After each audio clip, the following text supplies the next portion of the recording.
Most people believe that the British Empire conquered India, that a great Western power descended upon the subcontinent with its armies, its flags, its ambitions, and through brute imperial force took control of one of the oldest and richest civilizations in human history. But that's not quite what happened. The truth is far stranger, far darker, and in many ways, far more disturbing. Because India was not conquered by Britain. India was conquered by a company, a private, profit-driven, shareholder-owned corporation headquartered in a modest office building on a narrow street in London. It had no sovereign authority of its own. It answered to investors. Its primary concern was not empire, not ideology, not religion. It was the bottom line. And yet, this company raised armies larger than those of most European nations. It fought wars on multiple continents. It deposed kings, installed puppet rulers, collected taxes, administered justice, minted currency, and governed tens of millions of people. It did all of this not because Parliament told it to, but because there was money in it. This is the story of the English East India Company, a story about how the pursuit of spices led to the subjugation of an entire civilization, a story about what happens when you hand the machinery of conquest to men whose only loyalty is to profit. Let me take you back to the year 1599. England is a second-tier European power. Spain and Portugal dominate the known world. They control the sea routes. They control the spice trade. And spices, in this era, are not a garnish on a dinner plate. They are closer to what oil or semiconductor chips are today, essential commodities that entire economies revolve around. Black pepper, cloves, nutmeg, cinnamon. These substances are worth more by weight than silver in European markets. Fortunes are built and destroyed on the trade of these tiny dried plants. The Portuguese had opened the sea route to Asia around the Cape of Good Hope over a century earlier, and they had guarded it fiercely. The Spanish, through their union with Portugal in 1580, now controlled even more of these lucrative routes. England, meanwhile, was shut out, blocked, watching from the sidelines as its Iberian rivals grew fabulously wealthy from Eastern commerce. But the English were not content to sit still. In 1588, they had defeated the Spanish Armada, proving that English naval power could challenge even the mightiest fleet on earth. And then came a crucial piece of intelligence. In that same decade, English privateers captured a Portuguese vessel called the Madre de Dios in the waters near the Azores. The cargo aboard that ship was extraordinary, over 500 tons of spices, silks, jewels, and gold. For the merchants of London, this was not just a windfall, it was a revelation. It proved beyond any doubt that there were almost incomprehensible fortunes waiting in the East, if only England could find a way to get there. And so, on the final day of the year 1600, New Year's Eve, Queen Elizabeth I signed a royal charter. This charter granted a group of 215 London merchants the exclusive right to trade with the lands east of the Cape of Good Hope, all the way to the Straits of Magellan. That is an astonishing geographic range, covering essentially half the globe. The official name was Cumbersome, the governor and company of merchants of London trading into the East Indies, but history would remember it simply as the East India Company. The merchants pooled together nearly £70,000 of their own money to finance the first voyages. And crucially, that charter contained a line that would echo across centuries. It gave the company permission to wage war. Think about that for a moment. A group of businessmen, sitting in a London counting house, had just been handed a royal license to make war in the name of profit. No parliament debated whether this was wise. No public referendum was held. A queen, eager for revenue and prestige, signed a piece of paper, and with that signature, she set in motion one of the most consequential enterprises in the history of the world. Now, the company's first few decades were not the stuff of empire. They were chaotic, messy, and often humiliating. The original goal was to break into the spice trade in the East Indies, modern-day Indonesia and Malaysia. But the Dutch had gotten there first. The Dutch East India Company, the VOC, was better organized, better funded, more ruthless, and far more established. The Dutch controlled the pepper and nutmeg trades with an iron fist. In 1623, Dutch soldiers on the island of Amboina tortured and executed a group of English traders, accusing them of plotting against the Dutch fort. The incident sent shockwaves through England and made it painfully clear the East Indies belonged to the Dutch, and the English were not welcome. So the East India Company did what any good business does when one market is closed. It pivoted. It turned its eyes toward India, and that pivot changed everything. India, in the early 1600s, was not a weak or impoverished land waiting to be colonized. Quite the opposite. India was one of the wealthiest regions on the planet. According to the economic historian Angus Maddison, at the beginning of the 18th century, India's share of the global economy was around 23%. That figure is staggering. It was as large as all of Europe combined. The Mughal Empire, which controlled most of the Indian subcontinent, was a sophisticated, wealthy, and militarily powerful state. Emperor Akbar's annual treasury revenues in 1600 have been estimated at around £17.5 million, at a time when the entire British treasury, 2 centuries later, totaled only £16 million. India produced the finest cotton textiles in the world. Its silks were unmatched. Its artisans created goods that were coveted across Europe, the Middle East, and East Asia. The subcontinent was not some backwater awaiting rescue. It was the engine room of the global economy, and that is precisely what made it so attractive to the East India Company. In 1608, a ship called the Hector arrived at the port of Surat on India's western coast. The company's first ambassador to the Mughal court, Captain William Hawkins, presented himself to Emperor Jahangir. Hawkins was a curious figure, a hard-drinking sailor who actually spoke some Turkish, which helped him navigate court life. He charmed the emperor for a time, but ultimately the Portuguese, who had established themselves in India long before the English, used their influence at court to undermine him. The English were turned away, but the company was persistent. In 1615, King James I sent Sir Thomas Roe as a formal ambassador to the Mughal court. Roe was a more polished diplomat. He flattered Jahangir, presented him with European curiosities, and, most importantly, convinced the emperor that English trade could benefit Mughal interests. By 1613, the company had already established its first permanent trading post, or factory, at Surat. Roe's diplomacy secured broader trading rights. The company could now buy Indian textiles, indigo, saltpeter, and other goods, and ship them back to England at enormous profit. It was a simple enough arrangement. The Mughals tolerated the English merchants because they were useful. They brought silver, they bought Indian goods, and their presence created competition among European traders that the Mughals could exploit. The English were not conquerors in these early decades. They were guests, tenants, small players in a vast and ancient economy. But the company had ambitions that went far beyond buying cotton and selling it in London. Throughout the 17th century, the East India Company expanded its footprint in India. It established 3 main bases of operation called presidencies in Madras on the southeastern coast, Bombay on the western coast, and Calcutta in Bengal. Each of these settlements started small, a few warehouses, a modest fortification, a handful of clerks and soldiers. But each one grew steadily. The company built forts. It hired local soldiers, known as sepoys. It trained them in European military techniques. It acquired cannons, muskets, and warships. Step by step, what had started as a trading outpost began to look suspiciously like a military garrison. This transformation did not happen overnight. It happened in stages, driven by circumstance as much as by strategy. India, in the late 17th and early 18th centuries, was going through enormous upheaval. The Mughal Empire, once the unquestioned power over the subcontinent, was in steep decline. Emperor Aurangzeb, who ruled from 1658 to 1707, spent decades in exhausting wars of expansion in the south. His death left a power vacuum that his successors could not fill. Regional governors, called Nawabs, began acting as independent rulers. Provincial kingdoms reasserted themselves. The Maratha Confederacy, a Hindu warrior state based in western India, rose to challenge Mughal authority. The subcontinent fractured into dozens of competing states, each jockeying for territory and influence. And into that chaos stepped the East India Company, ready and willing to exploit every crack in the foundation. The key moment came in Bengal. Bengal, in the mid-18th century, was the richest province in India. Its capital, Murshidabad, was one of the most prosperous cities in the world. Bengali textiles, particularly its legendary muslin fabrics, were among the most desired luxury goods on earth. The province also produced silk, saltpeter, a critical ingredient in gunpowder, and enormous quantities of rice and grain. Whoever controlled Bengal controlled the most lucrative trade in South Asia. The young Nawab of Bengal, Siraj-ud-Dowlah, came to power in 1756. He was only in his early 20s, headstrong and suspicious of the growing English presence in his territory.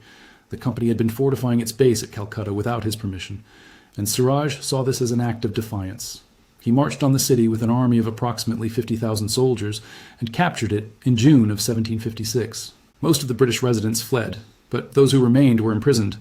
What happened next became one of the most infamous episodes in colonial history, the so-called Black Hole of Calcutta, in which a large number of British prisoners were allegedly crammed into a tiny cell overnight, and many suffocated or died from heat. The details and death toll have been debated by historians for centuries, but the event became a rallying cry for English outrage and a justification for what came next. The company dispatched Robert Clive from its base in Madras to retake Calcutta.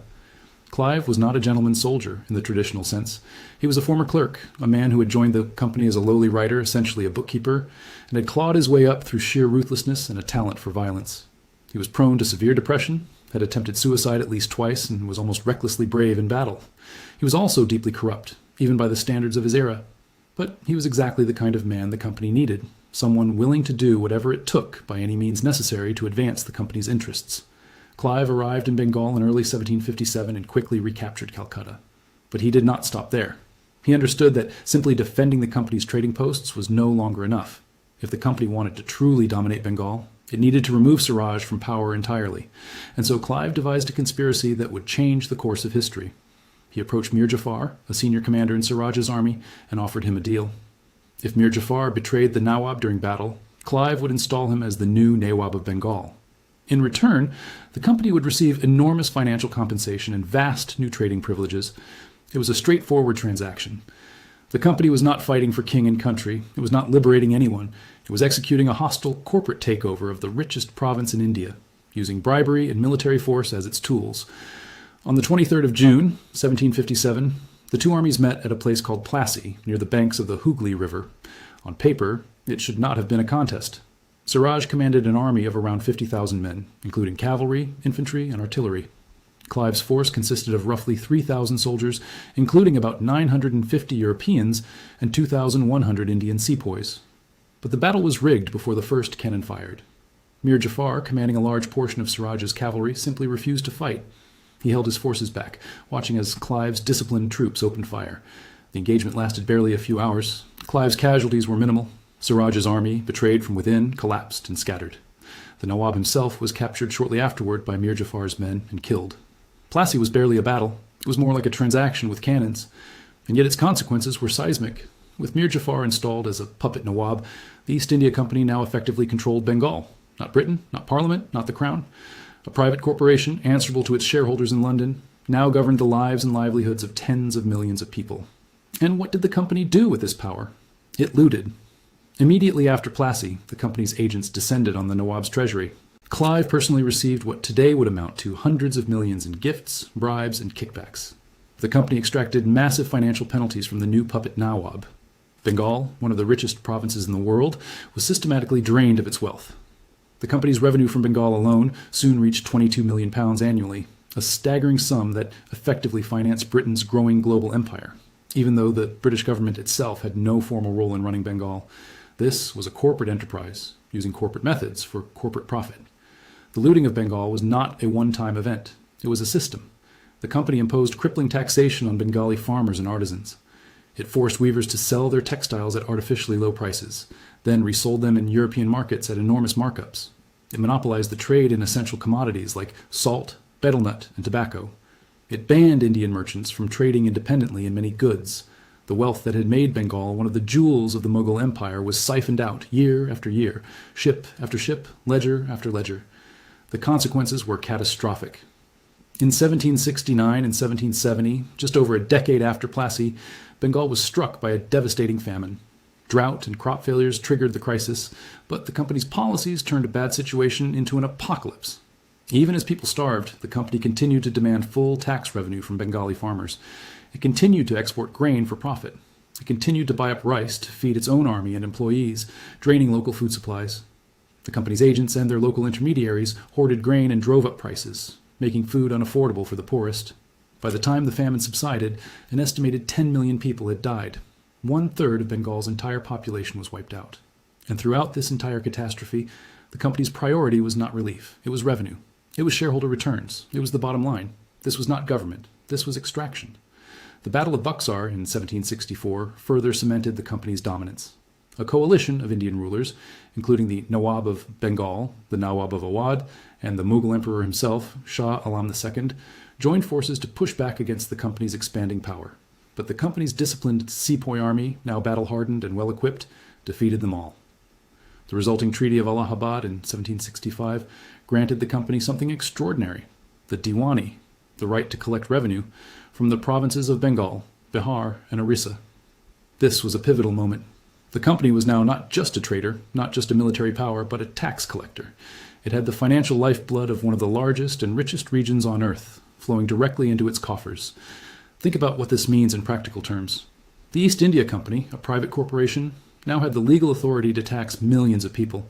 It used that tax revenue to fund its army. It used that army to conquer more territory. And it used that new territory to generate even more tax revenue, which funded an even larger army. It was a self-reinforcing cycle of conquest and profit, a machine that fed on its own expansion. No shareholder in London needed to pick up a musket. No investor needed to leave their counting house. The company did the conquering, the governing, and the extracting, and the dividends flowed back to England. By the early 1800s, the company had evolved into something that defied easy categorization. It was not a government, but it governed. It was not a nation, but it commanded a military force that dwarfed most national armies. At its peak, the company's private army numbered approximately 260,000 soldiers. That is more than twice the size of the standing British army at the time. Let that sink in. A private company had an army twice the size of its own country's military. This army was composed primarily of Indian sepoys, trained and equipped in European style, led by a mix of British and Indian officers. It was this army, not the British army, that fought the wars that conquered India. And those wars came in rapid succession. The Mysore Wars against the Kingdom of Mysore and its formidable ruler, Tipu Sultan, the Tiger of Mysore, raged from 1767 through 1799. Tipu was one of the most capable military opponents the company ever faced. He employed French-trained artillery, developed iron-cased rockets that terrified British soldiers, and forged alliances across the region. But the company, with its vast resources and its network of Indian allies, ground him down. In the final siege of his capital, Seringapatam, in 1799, Tipu was killed fighting on the walls of his own fortress. His treasury was looted, his kingdom was divided, and another obstacle to company dominance was removed. Then came the Maratha Wars. The Maratha Confederacy was the last indigenous Indian power capable of challenging the company on a subcontinental scale. 3 brutal wars, fought between 1775 and 1818, gradually dismantled the Confederacy piece by piece. The final Maratha War ended with the company in control of nearly all of central and western India. The Maratha Peshwa was deposed and exiled. A civilization that had risen to fill the vacuum left by the declining Mughals was now itself broken. Then the Sikh Wars of the 1840s brought the Punjab, the last major independent region, under company control. The Sikh Empire, founded by the legendary Maharaja Ranjit Singh, was a formidable military state with a modernized army trained by European officers. But Ranjit Singh had died in 1839, and the succession struggles that followed fatally weakened the Sikh state. The company exploited this weakness ruthlessly.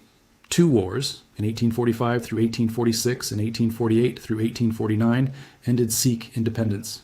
The Koh-i-Noor diamond, one of the most famous jewels in the world, was confiscated from the defeated Sikh court and eventually ended up in the British Crown jewels.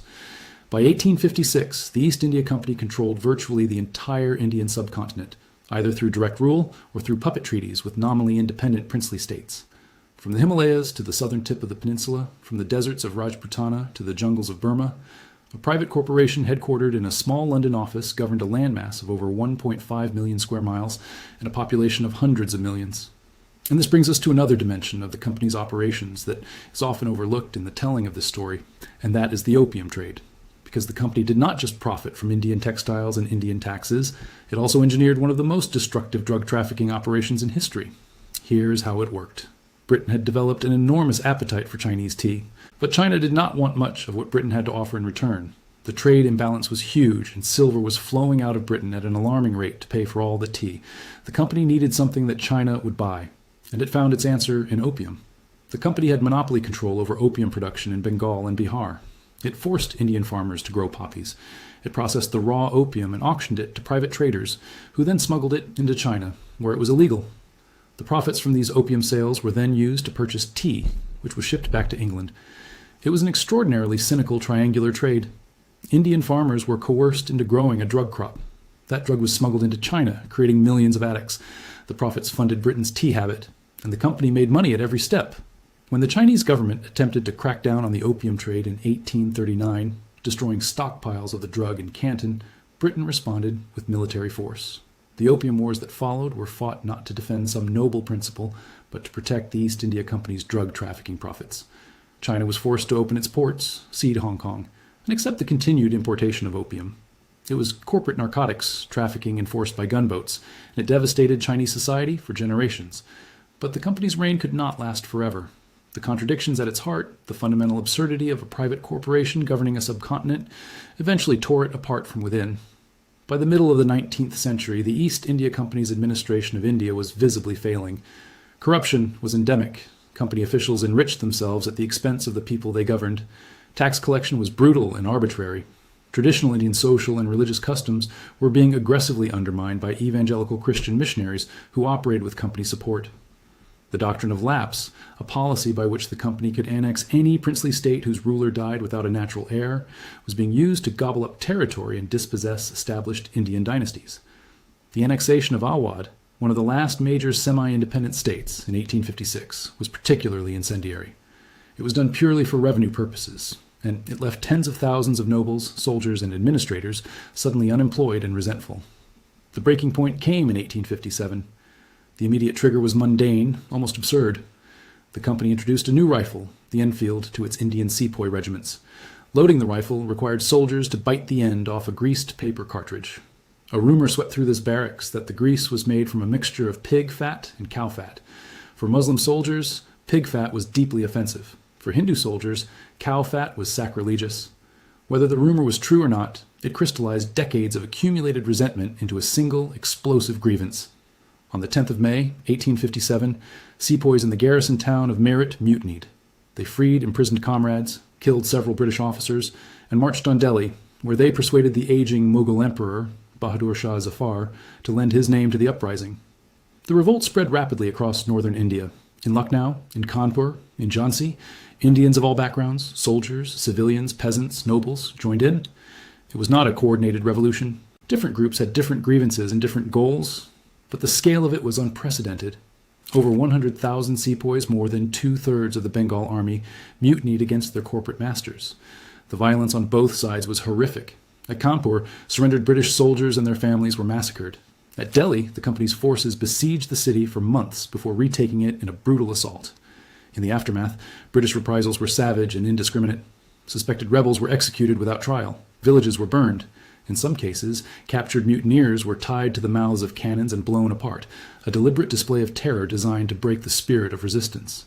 The conflict lasted nearly 2 years, and by the time it was over, the death toll reached into the hundreds of thousands. The rebellion was ultimately crushed. But it exposed the East India Company as a fundamentally incompetent governing entity.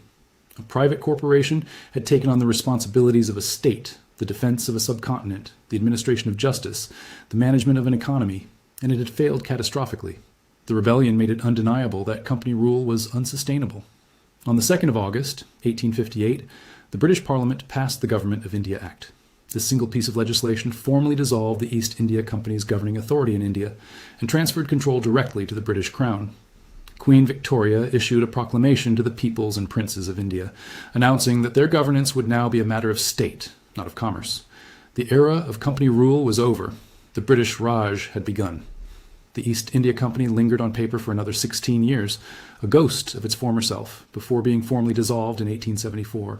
But its legacy was already etched deep into the structures of the modern world.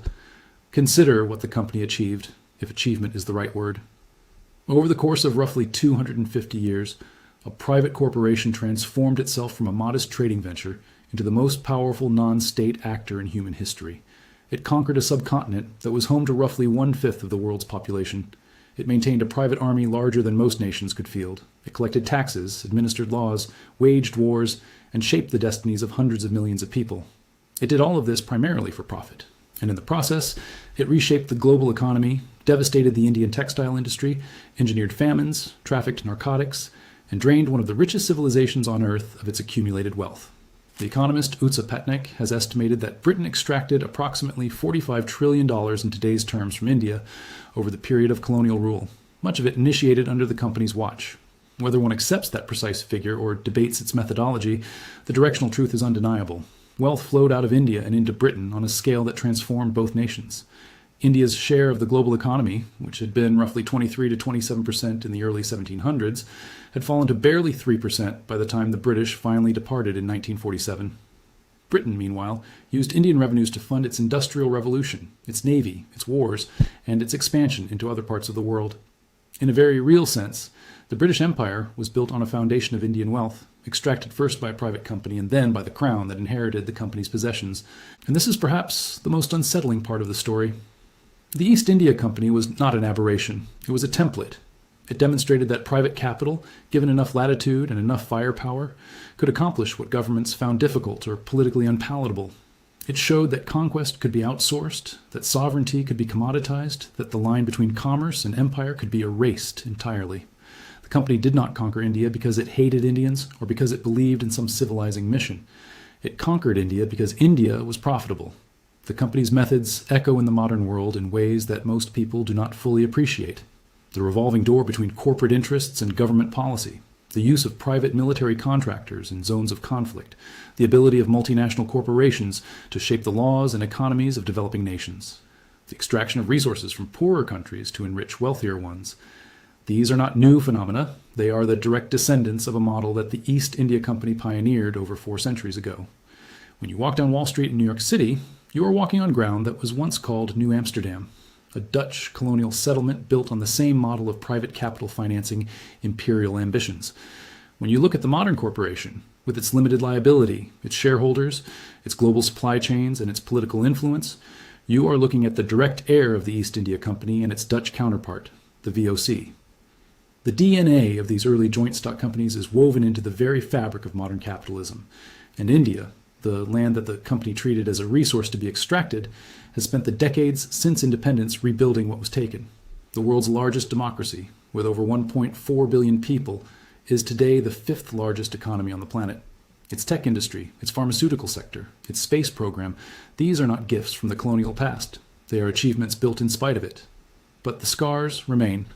The famines, the deindustrialization, the deliberate destruction of indigenous institutions, these things left marks that generations have struggled to heal.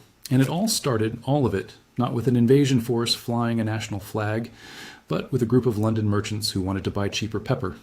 The next time someone tells you that colonialism was a government project, remember this: Britain did not conquer India, a corporation did.